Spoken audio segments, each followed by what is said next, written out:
السلام علیکم دوستو، اگر آپ کو یہ ویڈیو اچھی لگتی ہے تو اس ویڈیو کو لائک کر دیجئے گا اور ہمارے اس چینل کو سبسکرائب کر لیں تاکہ نئی آنے والی ویڈیو سب سے پہلے آپ تک پہنچ سکے۔ رات کی خاموشی میں چھوٹی سی بستی جیسے سو گئی تھی، مگر علی کے دل کے اندر ایک ایسا طوفان اٹھ رہا تھا جسے شاید وہ خود بھی کبھی سمجھ نہیں سکا۔ آسمان پر بادل کی گڑگڑاہٹ اور زمین پر پھیلتی اندھیری خاموشی کے بیچ میں اس کی آنکھوں میں صرف ایک ہی منظر بار بار ابھرتا تھا، وہ منظر جس نے اس کے معصوم بچپن کو نوچ ڈالا تھا۔ وہ چیخیں جو برسوں بعد بھی اس کے کانوں میں گونجتی رہی تھی، وہ لہو جو اس کے سامنے بہا تھا، اور وہ ہنسی جو دشمن کے چہرے پر جمی ہوئی تھی۔ جب اس کا سب کچھ اجڑ گیا، علی اس وقت صرف 10 سال کا تھا، گاؤں کی کچی سڑک پر بیٹھا ہوا اپنے کھلونوں سے کھیل رہا تھا کہ اچانک شور مچ گیا۔ درختوں کے پیچھے سے کچھ اجنبی چہرے نمودار ہوئے، ان کے ہاتھوں میں ہتھیار تھے اور آنکھوں میں صفاقی۔ علی نے معصومیت سے ان کو دیکھا، مگر اگلے لمحے وہی چہرے اس کے گھر کی طرف لپکے۔ وہ دوڑا، مگر چھوٹے قدم دشمنوں کی رفتار سے کمزور تھے۔ جب تک وہ دروازے تک پہنچا، اندر سے چیخوں کی آواز بلند ہو چکی تھی۔ اس نے اپنی آنکھوں سے دیکھا کہ کس طرح اس کے والد کو زمین پر دھکیلا گیا اور کس طرح اس کی ماں اپنی معصوم سی ہتھیلیوں سے دشمنوں کو روکنے کی کوشش کر رہی تھی، مگر طاقتور ہاتھوں کے سامنے کمزور وجود کب ٹھہرتے ہیں۔ لمحوں میں اس کا سب کچھ چھین لیا گیا، اس کے والد کے جسم سے بہتا خون زمین کو سرخ کر گیا اور ماں کی آنکھوں کی چمک ہمیشہ کے لیے بجھ گئی۔ علی بے بس ہو کر دیکھتا رہا، وہ چیخا، وہ رویا، مگر اس کی آواز صرف اندھیروں میں گم ہو گئی۔ اس رات کے بعد وہ کبھی وہ بچہ نہ رہا جو پہلے تھا، وہ کھلونوں سے کھیلنے والا، خواب دیکھنے والا بچہ اسی رات دفن ہو گیا۔ اس کی آنکھوں میں اب صرف ایک ہی لفظ تھا، انتقام۔ وہ وعدہ جو اس نے اپنے دل کے اندر کیا تھا اس کی جان کی ڈور بن گیا، مگر وہ صرف 10 برس کا تھا۔ وہ کیسے لڑ سکتا تھا، وہ کیسے دشمن کے سامنے کھڑا ہو سکتا تھا؟ آنے والے برسوں نے اسے توڑنے کی کوشش کی، گاؤں والے ترس کھا کر اس کے لیے تھوڑا کھانا چھوڑ جاتے، مگر کوئی اس کے زخموں کو نہیں بھر سکتا تھا۔ وہ اکثر ویران راستوں پر اکیلا بیٹھ کر سوچتا کہ اس کے والدین کے قاتل کون تھے، کہاں گئے اور کب لوٹیں گے۔ اس کے دل میں سوالوں کی آگ دہک رہی تھی، مگر جواب دینے والا کوئی نہ تھا۔ دن گزرتے گئے اور علی بڑا ہوتا گیا۔ اس کے اندر کا درد اس کے جسم کے ساتھ ساتھ بڑھتا گیا۔ وہ جب کبھی دوسرے بچوں کو کھیلتے ہوئے دیکھتا تو اس کے لبوں پر ایک تلخ مسکراہٹ آ جاتی۔ وہ جانتا تھا کہ اس کا بچپن چھین لیا گیا ہے اور اب اس کے لیے زندگی کا مطلب صرف بدلہ ہے۔ اس نے گاؤں کے بزرگوں سے کہانیاں سنی، ہتھیار چلانا سیکھا اور دن رات اپنے جسم کو مضبوط بنانے کی کوشش کی۔ وہ جانتا تھا کہ وقت ایک دن اس کے سامنے وہ موقع لے کر آئے گا جب وہ ان شفاف چہروں کو دوبارہ دیکھے گا۔ اس کے خوابوں میں اب بھی ماں کی چیخیں اور باپ کا خون لہرتا تھا۔ وہ اکثر نیند سے ہڑبڑا کر اٹھ جاتا اور دل میں یہ عہد دہراتا، وہ چین سے نہیں بیٹھے گا جب تک اپنے والدین کا بدلہ نہ لے لے۔ اس کے اندر ایک ایسی طاقت جمع ہونے لگی تھی جو بظاہر خاموش تھی، مگر کسی آتش فشاں کی طرح ایک دن پھٹنے والی تھی۔ گاؤں میں لوگ اسے اکثر تنہائی پسند اور خاموش دیکھتے۔ وہ بات کم کرتا، مگر اس کی آنکھوں میں ایک عجب و وحشت اور چمک تھی، وہ چمک جو یہ بتاتی تھی کہ اس کی راہیں باقی سب سے الگ ہیں۔ کئی بار وہ پہاڑوں پر جا کر گھنٹوں بیٹھا رہتا، ہوا کے شور اور درختوں کی سرسراہٹ میں اپنے والدین کو یاد کرتا۔ کبھی وہ اپنی ماں کی تصویر کو سینے سے لگا کر رو پڑتا، کبھی اپنے باپ کی نصیحتوں کو یاد کرتا، مگر ہر بار اس کی آنکھوں کے آنسو غصے کی آگ میں بدل جاتے۔ وقت کے ساتھ ساتھ اس کے اندر صرف انتقام نہیں بلکہ صبر اور حکمت بھی پیدا ہونے لگی۔ وہ جانتا تھا کہ دشمن طاقتور ہیں، وہ اکیلا ہے، اگر وہ جذبات میں آ کر کچھ کرے گا تو سب کچھ برباد ہو جائے گا۔ اس نے فیصلہ کیا کہ وہ اپنے آپ کو مضبوط بنائے گا، اتنا مضبوط کہ جب وہ دشمن کے سامنے کھڑا ہو تو اس کا وجود لرزے نہیں بلکہ دشمن لرز اٹھے۔ یہی سوچ کر اس نے دن کو محنت اور رات کو دعا کو اپنا معمول بنا لیا۔ وہ گاؤں کے چھوٹے چھوٹے کام کر کے اپنے لیے روٹی کماتا، مگر ساتھ ساتھ ہتھیاروں اور جنگی چالوں کا علم بھی سیکھتا رہا۔ کچھ لوگ اس پر ہنستے کہ یہ بچہ کیا کرے گا، مگر اس کے دل میں ایک ایسی آگ تھی جو دوسروں کو نظر نہیں آتی تھی۔ وہ جانتا تھا کہ اس کی تقدیر کی کہانی ابھی ختم نہیں ہوئی۔ پھر ایک دن برسوں بعد ایک اجنبی مسافر گاؤں آیا۔ اس کے پاس کچھ ایسی خبریں تھیں جو علی کے لیے بجلی بن کر گریں۔ اس نے بتایا کہ قریب کے شہر میں ایک طاقتور گروہ ہے جو ظلم اور دہشت پھیلا رہا ہے۔ ان کے سردار کا ذکر آتے ہی علی کے دل میں بچپن کے زخم ہرے ہو گئے۔ وہ نام وہی تھا، وہی چہرہ، وہی قاتل جس کی ہنسی اس کے خوابوں میں آج تک گونجتی تھی۔ اس لمحے علی نے فیصلہ کر لیا، اب وہ بچہ نہیں رہا، اب وہ ایک نوجوان ہے۔ اس کے دل میں انتقام کی آگ شعلہ بن چکی تھی۔ اس نے تہیہ کیا وہ اپنی ماں کی آخری چیخوں کو اور اپنے باپ کے بہتے خون کو فراموش نہیں کرے گا۔ وہ اپنے والدین کی روح کو سکون دینے کے لیے ہر حد پار کرے گا، چاہے اس کے لیے اپنی جان بھی دینی پڑے۔ رات کے سناٹے میں وہ پہاڑ کی چوٹی پر کھڑا آسمان کی طرف دیکھ رہا تھا۔ اس کی آنکھوں سے آنسو بہہ رہے تھے، مگر ان آنسوؤں کے پیچھے ایک عہد تھا، ایک ایسا عہد جو اس کی زندگی کی راہ طے کرنے والا تھا۔ وہ عہد کہ اب انتقام کا سفر شروع ہو چکا ہے۔ اندھیری رات کے بعد صبح کا سورج جب گاؤں کے اوپر پھیلا تو علی کے دل میں ایک نیا عزم جاگ چکا تھا۔ وہ جانتا تھا کہ اب وقت آ گیا کہ وہ اپنی زندگی کو صرف سوچوں میں نہیں بلکہ عملی طور پر بدل ڈالے۔ برسوں سے جو آگ اس کے سینے میں سلگ رہی ہے، اب اسے سمت دینے کا وقت تھا۔ مگر وہ یہ بھی جانتا تھا کہ خالی جوش انسان کو اندھا کر دیتا ہے اور اندھا شخص منزل تک نہیں پہنچ سکتا۔ اسی لیے اس نے فیصلہ کیا کہ وہ پہلے خود کو اس قابل بنائے گا کہ دشمن کے سامنے ڈٹ کر کھڑا ہو سکے۔ گاؤں کے پرانے کنارے پر ایک بزرگ رہتے تھے جنہیں سب بابا صابر کے نام سے جانتے تھے۔ کہا جاتا ہے کہ وہ جوانی میں ایک بہادر جنگجو رہے ہیں۔ ان کی داڑھی سفید تھی، جسم کمزور لگتا تھا، مگر ان کی آنکھوں میں اب بھی ایک ایسی چمک تھی جو علی کے دل میں ہمت جگا دیتی تھی۔ علی نے سوچا کہ اگر اسے اپنے خواب کو حقیقت بنانا ہے تو سب سے پہلے انہی کے در پر جانا ہوگا۔ علی نے صبح سویرے ان کے دروازے پر دستک دی۔ بابا صابر نے دروازہ کھولا تو سامنے ایک نوجوان کھڑا تھا جس کے چہرے پر بچپن کے زخموں کی جھلک اور آنکھوں میں بدلے کی آگ تھی۔ بوڑھے نے ایک لمحے کے لیے غور سے اسے دیکھا اور پھر دھیرے سے بولے، تمہارے دل میں کچھ ایسا ہے جو تم چھپا نہیں پا رہے، بتاؤ کیوں آئے ہو میرے پاس؟ علی نے لرزتی آواز میں جواب دیا، بابا مجھے آپ سے سیکھنا ہے، مجھے وہ سب سیکھنا ہے جو آپ جانتے ہیں، ہتھیار چلانا، دشمن کو پہچاننا، وقت کو قابو کرنا۔ میں بدلہ لینا چاہتا ہوں لیکن اندھے غصے کے ساتھ نہیں، مجھے اپنے دشمن کو اس کی زبان میں جواب دینا ہے۔ بابا صابر نے گہری سانس لی، بیٹا بدلہ دل کو کھا جاتا ہے، یہ انسان کو یا تو فولاد بنا دیتا ہے یا پھر اندر سے راکھ کر دیتا ہے۔ تمہیں سوچنا ہوگا کہ تم کس طرح جاننا چاہتے ہو۔ علی نے مضبوط لہجے میں کہا، میں راکھ نہیں بننا چاہتا بابا، میں وہ فولاد بننا چاہتا ہوں جس کے سامنے میرا دشمن کانپے۔ یہ سن کر بابا صابر نے مسکرا کر سر ہلایا، ٹھیک ہے، اگر تم نے فیصلہ کر لیا تو آج سے تمہاری تربیت شروع ہوگی، لیکن یاد رکھو یہ راستہ آسان نہیں، تمہیں اپنے جسم کو بھی آزمانا ہوگا اور اپنے صبر کو بھی۔ یوں علی کی زندگی کا دوسرا سفر شروع ہو گیا۔ دن کے وقت وہ گاؤں کے کاموں میں ہاتھ بٹاتا تاکہ لوگوں کو شک نہ ہو، مگر رات کو جب سب لوگ سو جاتے تو بابا صابر کے ساتھ میدان میں نکلتا۔ وہاں اسے تلوار پکڑنا، تیر چلانا اور خالی ہاتھ سے دشمن کو زیر کرنا سکھاتے۔ علی کے جسم پر زخم لگتے، ہاتھ پھٹتے، مگر وہ پیچھے نہیں ہٹتا۔ ہر زخم اسے اپنے مقصد کے قریب لے جاتا۔ بابا صابر اکثر اسے کہتے، طاقتور وہ نہیں ہوتا جو دشمن کو مار دے، طاقتور وہ ہوتا ہے جو اپنے دل کے خوف کو مار دے۔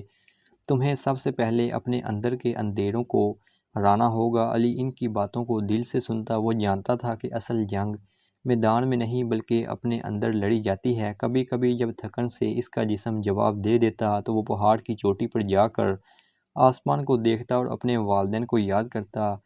یہ یادیں اس کے لیے طاقت کا ذریعہ بنتی۔ مہینوں کی محنت کے بعد علی ایک نیا شخص بن چکا تھا۔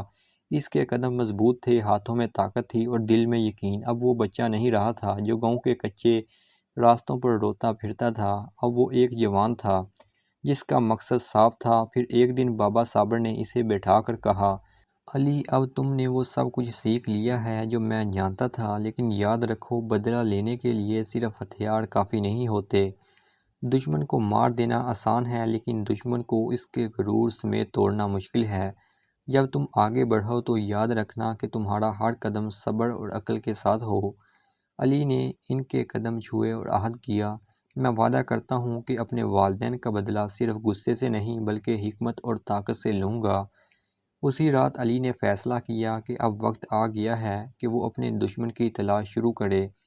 اسے پتہ تھا کہ سفر آسان نہیں ہوگا، لیکن اس کے دل میں وہ یقین تھا جو پہاڑوں کو بھی ہلا سکتا تھا۔ وہ جانتا تھا کہ اس کا ہر قدم اسے قریب لے جائے گا اس دن کے جب وہ اپنے دشمن کی آنکھوں میں آنکھیں ڈال کر کہے گا، یہ بدلہ میرے والدین کا ہے۔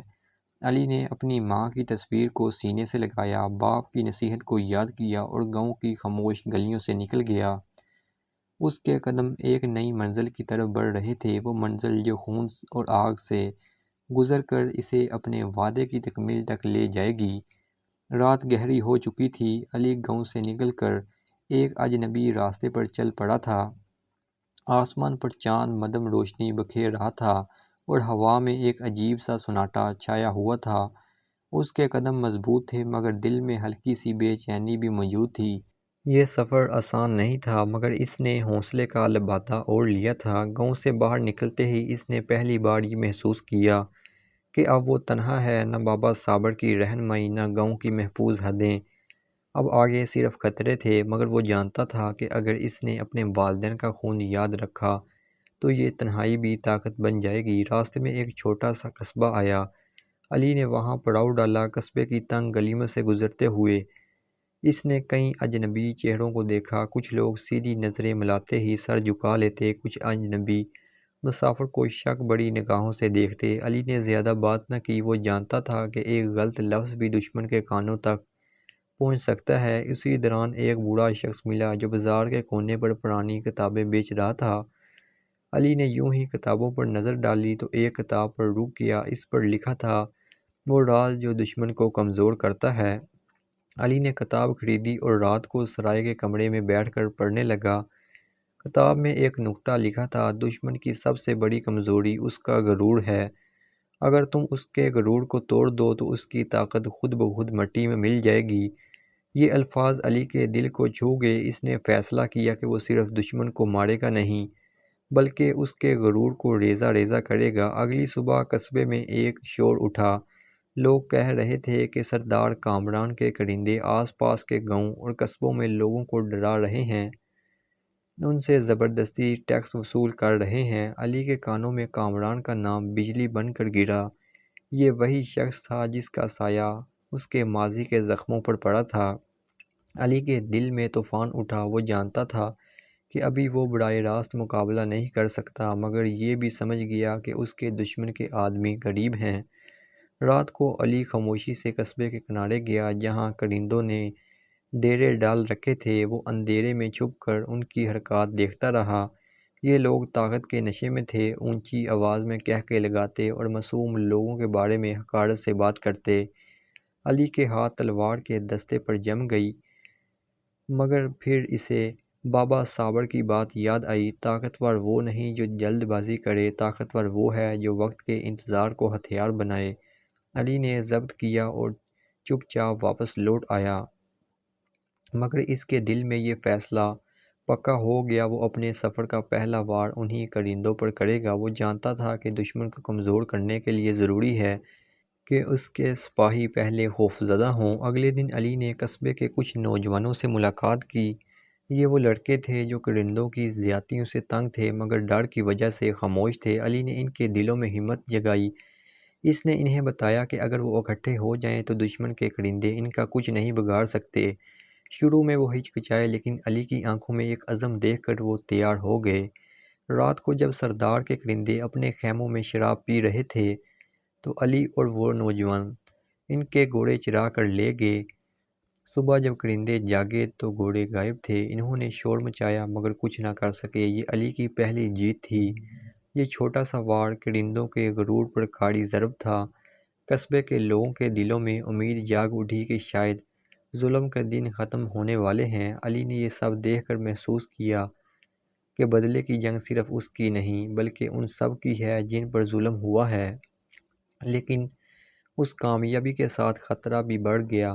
سردار کامران کے کرندے غصے میں آ گئے اور انہوں نے اعلان کیا کہ جو بھی ان کے گھوڑے چور کو پناہ دے گا اس کا پورا خاندان مٹا دیا جائے گا۔ قصبے میں خوف کی لہر دوڑ گئی۔ علی یہ سب جانتا تھا۔ وہ یہ بھی سمجھ گیا کہ اب وقت آ گیا ہے وہ پردے کے پیچھے نہ رہے۔ اسے دشمن کے سامنے آنا ہوگا، لیکن ہوشیاری سے، کیونکہ یہ ابھی صرف آغاز تھا۔ اندھیری رات کی ہوا میں خوف کی ایک لہر دوڑ رہی تھی۔ قصبے کے لوگ دبے دبے لفظوں میں گھوڑوں کی چوری ہونے کی بات کر رہے تھے، لیکن کوئی کھل کر زبان نہیں کھول رہا تھا۔ ہر چہرے پر ایک ہی سوال لکھا تھا، یہ سب کس نے کیا؟ اور اب سردار کامران کا رد عمل کیا ہوگا؟ علی خاموشی سے یہ سب دیکھ رہا تھا۔ وہ جانتا تھا کہ گھوڑوں کی چوری نے دشمن کو جھنجھوڑ کر رکھ دیا ہے، مگر یہ صرف پہلا قدم تھا۔ اصل امتحان ابھی باقی تھا۔ اس نے قصبے کے چند نوجوانوں کو دوبارہ اکٹھا کیا اور ان سے کہا، یہ صرف شروعات تھی۔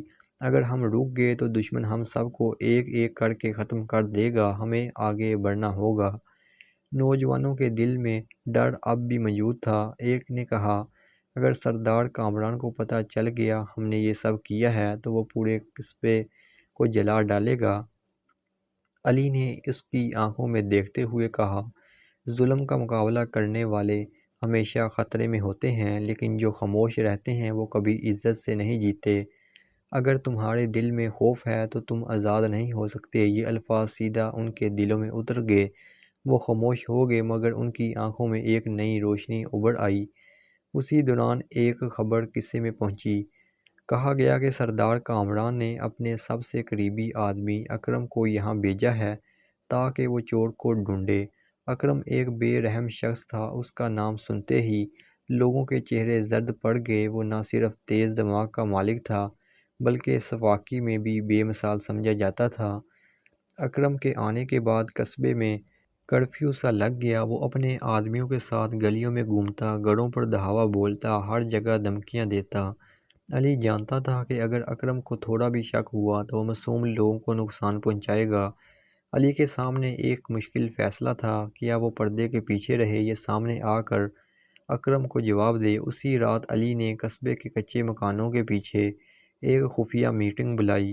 نوجوان اس کے گرد بیٹھے تھے۔ علی نے کہا، اکرم کی آمد کا مطلب ہے کہ کامران ہم سے خوفزدہ ہو گیا ہے، لیکن یہ بھی حقیقت ہے کہ اگر ہم نے اکرم کو روکا نہ تو یہ ہماری بقا کا آخری موقع ہوگا۔ ایک نوجوان نے ہچکچاتے ہوئے کہا، اکرم کو مارنا آسان نہیں، وہ اپنے ساتھ کئی سپاہی لایا ہے۔ علی نے پرعزم لہجے میں جواب دیا، ہمیں اسے مارنا نہیں بلکہ اس کا غرور توڑنا ہے۔ اگر وہ واپس جا کر کامران کو یہ بتائے کہ یہاں کے لوگ ڈر گئے ہیں تو سب ختم ہو جائے گا، لیکن اگر وہ یہ کہے کہ یہاں کے لوگ کھڑے ہو گئے ہیں تو جنگ کی آگ پھیل جائے گی۔ علی نے ایک منصوبہ بنایا۔ اگلی رات جب اکرم اس کے سپاہی اپنے خیموں میں بیٹھے شراب پی رہے تھے، علی اور نوجوانوں نے چپکے سے ان کے ہتھیار چرا لیے اور خیموں کے گرد آگ لگا دی۔ شور مچ گیا، سپاہی دوڑتے پھرتے، لیکن ان کے پاس ہتھیار نہیں تھے۔ اکرم نے غصے میں چلا کر کہا، یہ کس کی جرأت ہے؟ اندھیرے میں علی کی آواز گونجی، یہ ان لوگوں کی جرأت ہے جنہیں تم نے غلام سمجھا۔ اب تمہیں پتہ چلے گا کہ خوف تمہارے سپاہیوں میں بھی ہو سکتا ہے۔ اکرم نے علی کو پکڑنے کی کوشش کی لیکن ناکام رہا۔ اس کے سپاہی زخمی ہو گئے اور وہ ذلت کے ساتھ قصبے سے نکلنے پر مجبور ہوا۔ قصبے کے لوگوں نے پہلی بار سکون کی سانس لی۔ وہ جان گئے کہ ان کے اندر ایک محافظ موجود ہے، کوئی جو ان کے لیے کھڑا ہے۔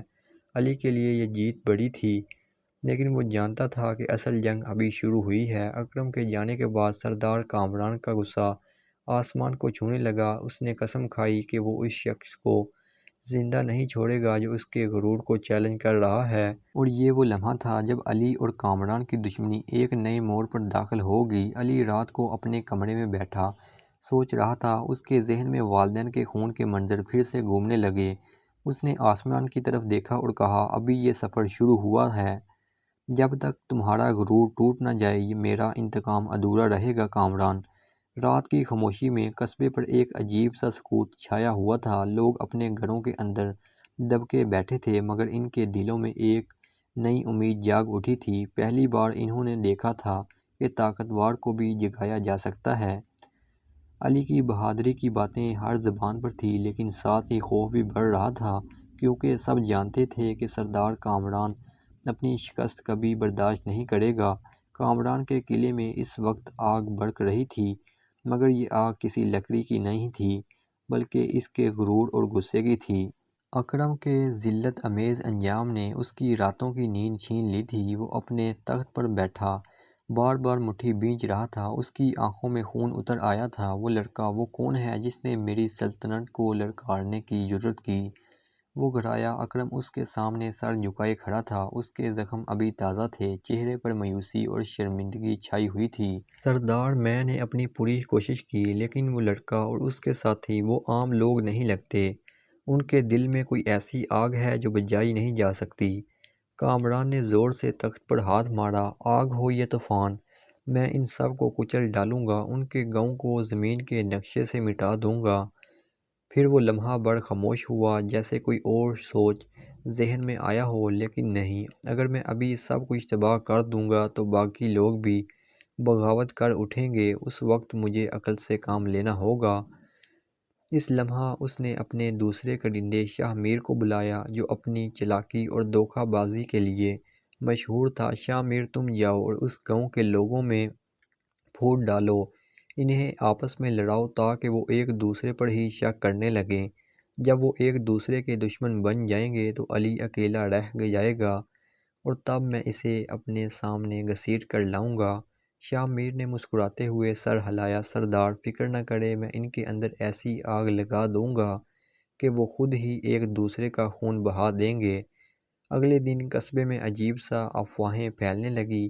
کوئی کہتا علی نے گھوڑے صرف اپنے فائدے کے لیے چرائے ہیں، کوئی کہتا تھا کہ وہ سب کو ایک بڑی مصیبت میں ڈال رہا ہے۔